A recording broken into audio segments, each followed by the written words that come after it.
Welcome back to the Rob Newton Resource Hour, streaming throughout the state of Florida and I guess nationwide. I don't think they're listening up on Pluto, but they could. Listen, we're going to talk with Dr. David Klein right now, who is one of our preferred providers of all things medical.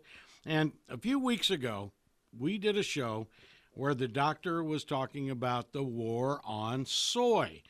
We have been getting an awful lot of mail about that, emails, people wondering, have the doctor tell us more about soy and why it's bad for us, because for 30 years we have been sold what we now think is a bill of goods. Okay, well, it works something like this.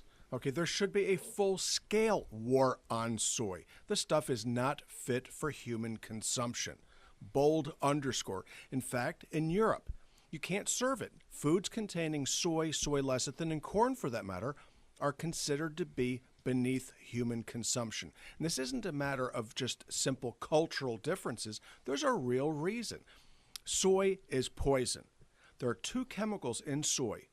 Soy lecithin contains daidzein and genistein. And you might recognize these because there are people out there dumb enough to take these things to treat hot flashes because they're also xenoestrogens. Well, think this one through for just a second. Daidzein and genistein present in large amounts in soy and to a lesser extent in peanuts, but really no place else in the plant kingdom where we could get it in our food. Well, prior to 1970 or thereabouts, the population was relatively skinny. All you have to do is go back to the Life magazines and the Time magazines, the Newsweeks, and look at the advertisements, look at the articles. In fact, look at the television of the day. My Three Sons, and so on and so forth. They would look like they had some incurable disease by today's standards. Well, what happened in 1970 was we found out that cholesterol in modest elevations might be bad for you. Well, why? Because there were some studies done that demonstrated that increases in cholesterol were correlated, that is, to increased risk of cardiovascular disease. Now, they never established causality, but what they did do is suggest that you ease off on the eggs, cut out the meat, and go from butter to margarine. And what happened? We all got fat. Okay, so where 5% incidence of obesity, that's 5%. One person in 20 in 1970 was fat. It's now 2/3. Go figure this one out. So we are now healthing ourselves to death by consuming soy and taking cholesterol out of our diet. Our parents and our parents' parents ate all kinds of food that we all know is so bad for you. Yet they really didn't get particularly fat until after 1970. Okay, as soon as we started learning what was healthy, we started becoming unhealthy. Well, lecithin, soy lecithin is bad news, and bad news in spades. So you've got to look at the label. If the label says lecithin, if it says may contain soy or contains soy, you need to put it back on the shelf and keep on walking. The problem with soy, and the real issue with it, is that it's a source of protein. A very cheap source of protein. Cheap protein, that ought to get your attention real quick. Well, what do you use soy for? What's it principally used for? It's called cattle feed. And what do we do with soy meal? We mix it with cornmeal and give it to cattle in feedlots. What happens over 6 weeks? They gain 30% fat. 6 weeks, 30% fat. Then they go to slaughter. Okay, how different are we as mammals from those cattle? And the answer is very little difference. When you give a human being soybeans, it acts as an inhibitor of 3 very, very important proteases. These are digestive enzymes in the stomach, pepsin, trypsin, and chymotrypsin. But more importantly, it blocks the conversion of T4 to T3 and makes you functionally hypothyroid. Hypothyroidism leads to obesity. Hypothyroidism, oddly enough, leads to increases in cholesterol. And the joke here is our cholesterol levels as a society are no lower than they were in 1970. In fact, they've gone up. Okay, they have gone up. And so what do we do? How do we congratulate ourselves? How do we congratulate our patients by pulling soy out of the diet and watching cholesterol go up? Now we start ourselves on statins. This is nuts. Absolutely incredible what we're doing to each other. So what do you want to do about soy? You want to pull it out of your diet. Well, what are the sources? Now, people go, well, I don't take soy in my diet. I never touch that stuff. And I just kind of laugh at them because they're really not very aware. If you go to a fast food joint, okay, and we all do, and get a burger, they use soy meal in the meat. Why do they do that? To satisfy the governmental regulations to cut fat. Oh, okay, so what are we doing? We're delivering protein, but we're doing it at a very bad cost. Where else are you going to see soy protein? Well, you're going to see it in such things as vitamins and minerals. The cheapest source of B complex is soy. So when you go out there and you buy those store brand, the box store vitamins and minerals, they almost all contain soy lecithin. So what you want to do is you look at the bottom and where it says other ingredients or may contain. If it says lecithin, it's garbage. It's worse than garbage. It's poison. So what we need to do is we need to be very, very attentive to the fact that soy is all around us.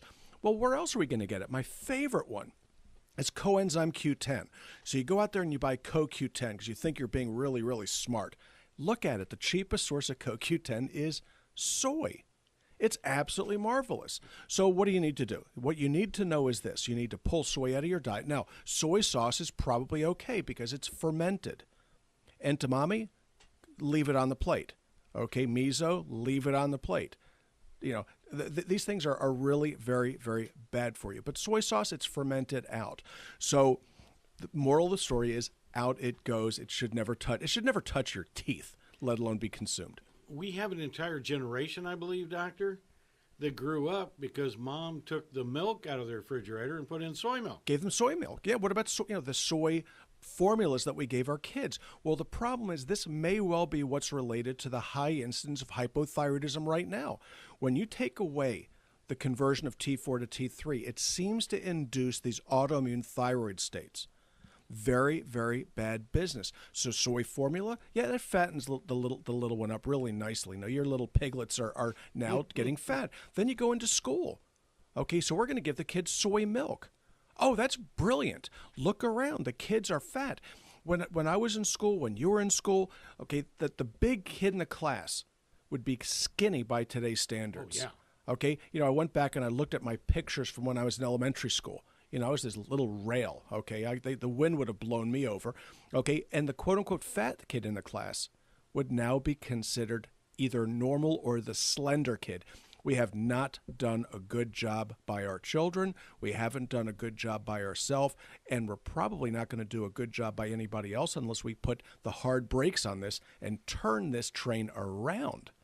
But the lobbyists are out there. The soy farms are taking up huge amounts of land in the Midwest, and the government seems to just be kind of nodding their head. La, la, la, la, la. Okay, I don't think the government really knows any better either. But when you're talking to big ag, that's agriculture, and people blame farm, the big farm. Okay, well, I think your eyes are on the wrong ball. Okay, It's not big farm that's causing anybody any problems. It's big farm with an F. Okay, when you're looking at the ConAgris and some of these others where they're producing these soybeans, which are great for cattle feed. It's exactly what you want to do. It's wonderful for chemical production. It's wonderful for lots of paint. Okay, my God, we need these things to make paint and so pharmaceuticals, but we don't need it to make food. You go to the health food store, or even better, what you do is you go to the hippie food store. We all know which ones they are because they're the ones with the big organic sections, and they charge too much. Okay, look at the people around there. They are the least healthy people out and around. Mm-hmm. Sick, very, very sick-looking people, and there they are making themselves sicker. Vegetarians, my God, what are you going to eat if you don't eat soy stuff, right? Soy or corn. Oh, there you go. Okay, very, very limited choices there. Why not corn, for that matter? Okay, because there's something in it called fructose, which inhibits insulin.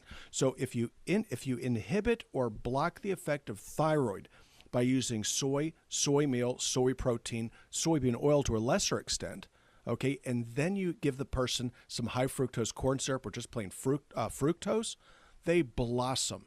Okay, you want to talk about some bumpers getting bigger. It's absolutely incredible. So what do you get? What do you get when you mix cornmeal and soy meal other than cattle feed? Because the farmers out there will know that. They'll go, oh, that's cattle feed. Good for you. Wow. Okay, farmer. Okay, why are you eating that slop? Okay, but what do you get? You get Weight Watchers meals. Okay, these are low-fat, low-cholesterol meals. Okay, so what have you got? High soy content. Bad news. So in any event, that's pretty much what it's all about. All right. See, we need to declare, and then next time you go to the grocery store, look for ingredients this time, not just brand names. Robin, could you help us out on how we can farm our own nutraceuticals by using stages of life? Well, yeah, you can come pick them all yourself at the store, which is located in Longwood at 1917 Booth Circle. That's right off of I-4 and 434. Our website is stagesoflife.net, and our office phone number is 407-679-3337. Our office hours and the store hours are Monday through Thursday from 8 to 5. And you can also find us on Facebook, where we'll have lots of information and specials that we're running. So come and join us. And Dr. Klein is now with us 5 days a week. Now let's move on with the Rob Newton Resource Hour.